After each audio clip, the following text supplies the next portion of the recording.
Hello, I'm Jordan Perkins. I'm a mechanical engineering major at OU in the class of 2022, and I studied in Arezzo in the semester of fall 2019. I've been asked to come on and talk about my experience doing that, and more so my experience with meeting and getting to know some of the local people while I was there. Initially, most of the people I met were actually through the OUA Tandem group, and OUA Tandem is a coordination between OU and Arezzo and the University of Siena, where they basically just get a bunch of university students, you know, from OU and from Italy, from Arezzo, and put them in a group together so that they can meet and get to know each other. Besides that, I met people through some of the events we'd run in the student action committee.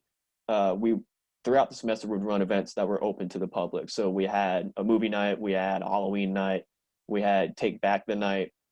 So I helped run each of these events and went to all of them. And just through doing that, you naturally meet and get to know people.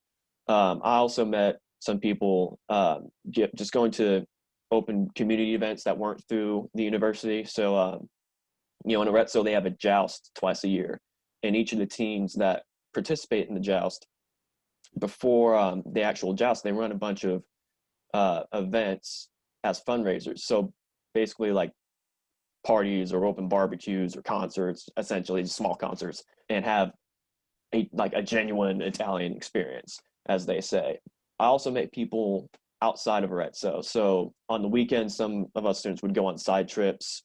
And for example, a group of us went to Milan one weekend, and we met some students that go to a university in Milan.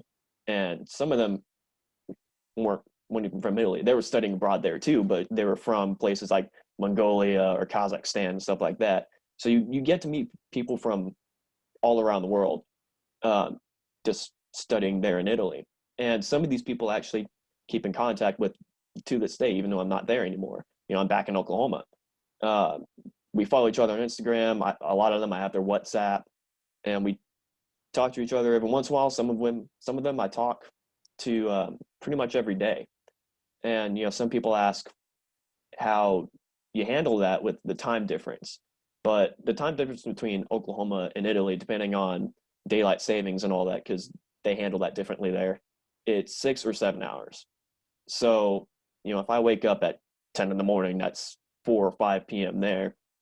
And if they go to bed at midnight, because they're college students too, that translates to 6, 7 hours each day. You can talk to each other and both be awake. Or, you can leave a message when they're asleep and they'll get back to you the next day or something. It's honestly not that hard to keep up these friendships, even when you get back. In general, what I would say is that it's what you make it. OU encourages you to get out and get to know these people and just have that experience, but they can't make it for you. You kind of have to make it for yourself. And Italians, for some reason, when people people go to Italy, they get like really intimidated at first, just because I guess compared to here in Oklahoma, Italians tend to be really loud, rambunctious people. But once you get to know them, we're generalizing, but they tend to be really nice people once you make friends with them. So, I'd just say to people that are going to Italy, don't be intimidated. Just you're out there to have that experience. So just, have it while you can. And then when you come back, you have these new friends that you wouldn't have otherwise.